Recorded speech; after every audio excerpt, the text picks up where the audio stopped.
On Chris Deals With It, I talk about the frameworks and methods I use to clear personal, creative, and professional roadblocks. My goal is to help others bridge the gaps between where they're at now and what they want to achieve. If you're new to the show, I'm an engineer, writer, parent, game designer, leader, and reader who leverages that experience to develop creative solutions to problems.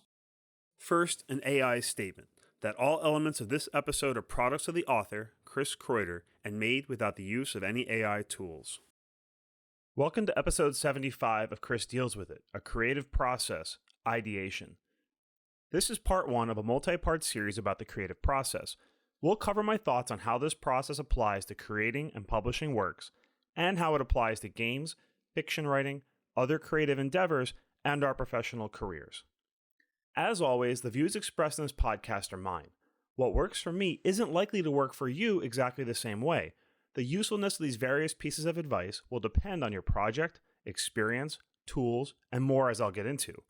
The goal of this series is to share my frameworks, mindsets, strategies, and experiences that have led me to this point of my creative journey. This is an ever-evolving process, as it should be for everyone. My creative process starts with ideation, the capture and development of ideas. I explore their potential and interrogate their suitability. It's important to identify their potential value to audiences before embarking on the process of making the work. That's not to say I'm against spontaneity. The length of time I spend ideating will vary. Inspiration might strike to draw something or write a short story. I won't hesitate to jump in and start, since the amount of time investment to produce is low. But I spend far more time on this step if I'm planning my next novel, or if I were collaborating on designing a new board game with complex mechanics. And there may be times during latter stages of a project where I will come back to ideation, either to develop aspects of a work, or variations, or rethink elements that aren't working. There are no rules on where ideas and inspirations can come from. They can arise suddenly, unexpectedly. I literally dreamt up Epigo, the first board game we produced. The moment I woke up, I sketched everything I could remember about this game I'd been playing in my dream. Then I whipped up a prototype within 2 hours. Inspiration can come from playing something, consuming media, observation, all those combined, basically anywhere. Ideas might click together after being mulled over and iterated over a long period of time.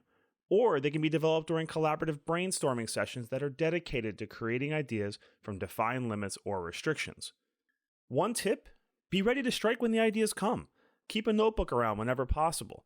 I find that pen and paper make it a lot harder to self-edit and get distracted. You want to get the ideas down and worry about their viability later. Epigo evolved significantly from that original idea that I dreamt up, but it wouldn't have happened at all if I didn't seize the moment and write all my notes down. So when you get an idea, what qualifies it as a good one? Good ideas have this tendency to kind of stick around in your head. It rolls around, it gathers momentum like a snowball rolling downhill. Ideas should inspire you, implore you to move towards them. Keep exploring their potential. As you explore the meaning and potential of an idea, ask yourself, why is it inspiring you? Get to the core motivations behind the idea. It's really important to interrogate these ideas, understanding where they might lead. What could it become? Is it a product, a service, an experience, foundation, a whole company? Conceptualize the ways that finished thing could look, feel, play like. What formats are possible for the work? Who might the target audience be?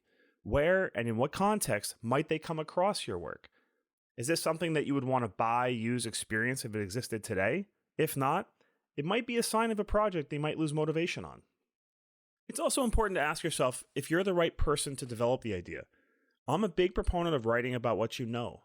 Charlie Jane Anders puts this really well in her great book on writing, Never Say You Can't Survive. Representation without appropriation, where to draw the line, don't center a story on someone else's personal or cultural experiences. I agree with this, but this isn't to say you don't want to have diverse characters in your creative work, just that the core idea should be centered on something central to who you are and your experiences. After all, our creative works are reflections of who we are. With your idea, what's the overall message or impact you hope it's going to have on society, your field or genre, or on you? And you get to define this. It doesn't have to be some grand goal. And it's really helpful to be clear on this, especially if you're intending your work to serve some kind of social justice, explore an emotional topic, or get across a specific perspective. A great example is the creation of this series. I maintained a clear vision of my objective throughout, to demonstrate through my ideas and experiences that making stuff, whether it be games, books, podcasts, whatever, is going to have incredible impacts on your life that will extend far beyond the works themselves. When gauging the impact of your work, consider the mental and physical states your audience might interact with your work. Compare your interactions with a novel versus an arcade game. Both can have profound underlying messages, or not, yet they're delivered with vastly different speeds, technologies, and interactive elements. It's craft that gets the message across, not the technology used to deliver it. Keep in mind that the mental and physical states that you're in while producing the work will impact the work. There's a fantastic exploration of this in the amazing novel Tomorrow and Tomorrow and Tomorrow by Gabriel Zevin. Anyone who's a fan of video games and their development and design should totally read this book. There's rarely a clear line between this initial ideation stage and when I move to the second stage of scaffolding, which I'll get into in part 2, that's episode 76. This transition may come in fits and starts as I work to qualify my ideas, or it may come really fast, as I mentioned at the start of this episode. The key is in pushing yourself to move beyond the world of ideas. Be willing to make something that will inevitably have flaws, that may not live up to the grand visions you had at the start.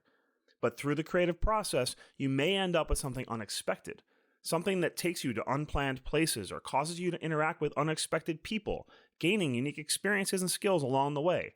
To embrace the creative journey fully, you need to make things. We'll end with a quote which is about ideas, and it's courtesy of the science fiction legend Ray Bradbury. In the instance of getting an idea, I go act it out on paper. I don't put it away. I don't delay. I don't put off to tomorrow doing what I must do right now to find out what my secret self needs, wants, desires with all its heart, and then it speaks, and I have enough brains to get out of the way and listen. And with that, have a great day.